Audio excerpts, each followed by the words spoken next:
जिस जगह से मनोज सिन्हा, अफजाल अंसारी, दिग्गज नेता हार कर वापस चले आए और फिर दोबारा उन्होंने उस तरफ मुड़ कर नहीं देखा, उस जगह को, उस क्षेत्र को, उस लोकसभा की तरफ एक बार भी मुख उठाकर नहीं देखा कि वहां से चुनाव लड़ जाए।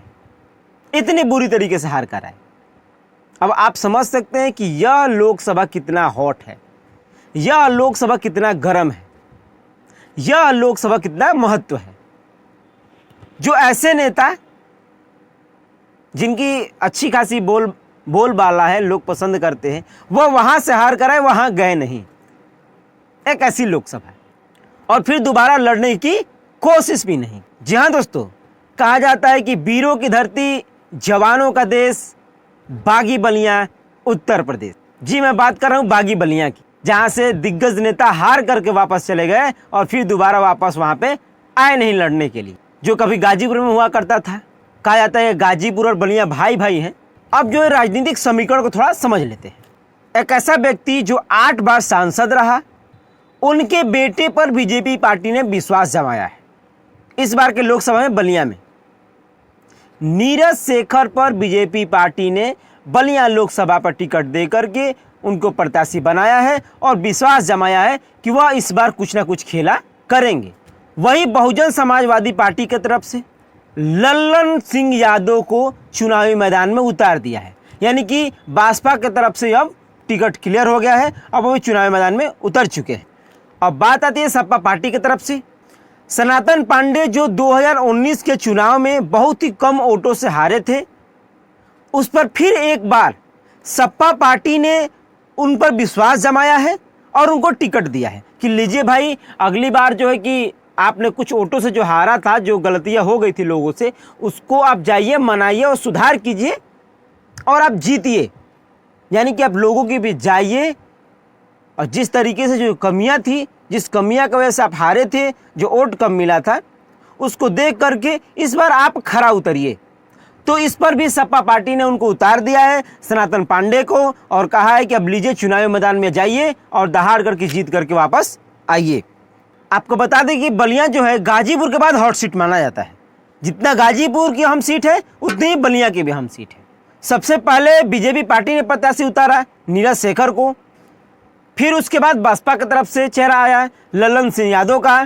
अब लास्ट में जो है सपा पार्टी ने एक बार फिर विश्वास जमाया, सोच समझ करके सनातन पांडे पर। इस तरीके से तीनों पार्टियों का टिकट क्लियर हो गया है। अब तीनों प्रत्याशी चुनावी मैदान में उतर चुके हैं। अब देखना यह रह गया है कि किसमें कितना है दम। जो लोगों के बीच जाएगा, जो लोगों के बीच गया होगा, जो लोगों के दुखों को समझा होगा, वह उनको चुनेगी, वो उनको वोट करेगी। और एक बात है कि इस बार वीरेंद्र सिंह मस्त को बीजेपी पार्टी ने साइड कर दिया है कि भैया इस बार आप काम कीजिए कि थोड़ा सा आप साइड घसक के बैठ जाइए, क्योंकि अब दूसरे का नंबर आ गया है। शायद वीरेंद्र सिंह मस्त पर विश्वास नहीं था कि इस बार वो अपनी सीट को निकाल लेंगे,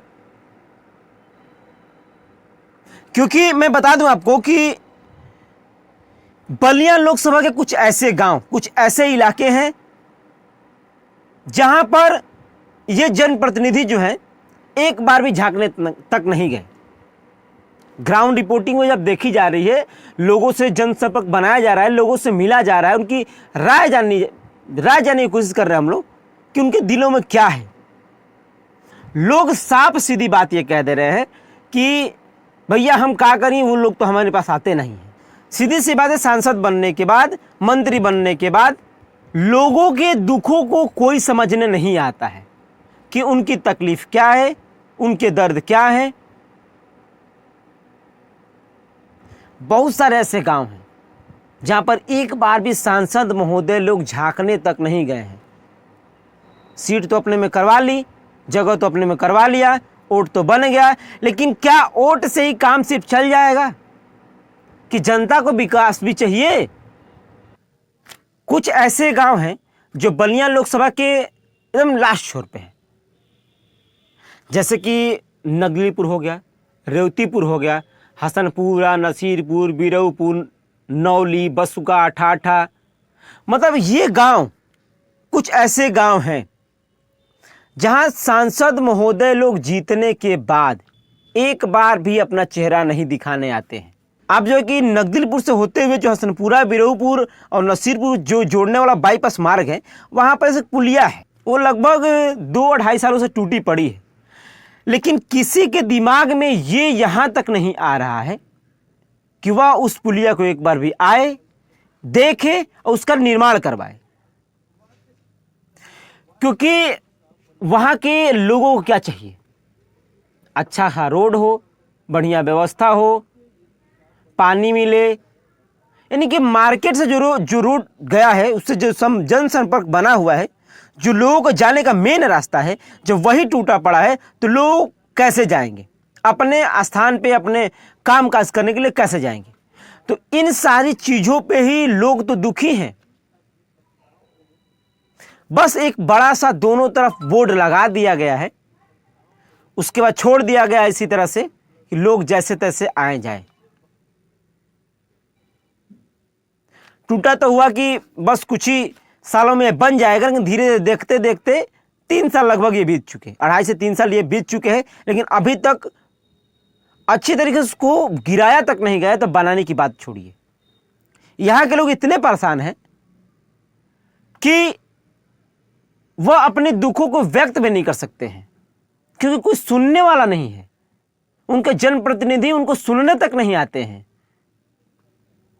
कंफ्यूजन एक ये भी है कि शायद वो लोग भूल जाते हैं, बलिया लोकसभा के जो सांसद महोदय हैं वो भूल जाते हैं कि उनके ही लोकसभा में कुछ ऐसे भी पिछड़े गांव हैं जिनका विकास एकदम शून्य है और बाढ़ ग्रसित एरिया है, और एक बार भी वो लोग यहां नहीं आते हैं इन सारी स्थितियों को देखने के लिए, जानने के लिए।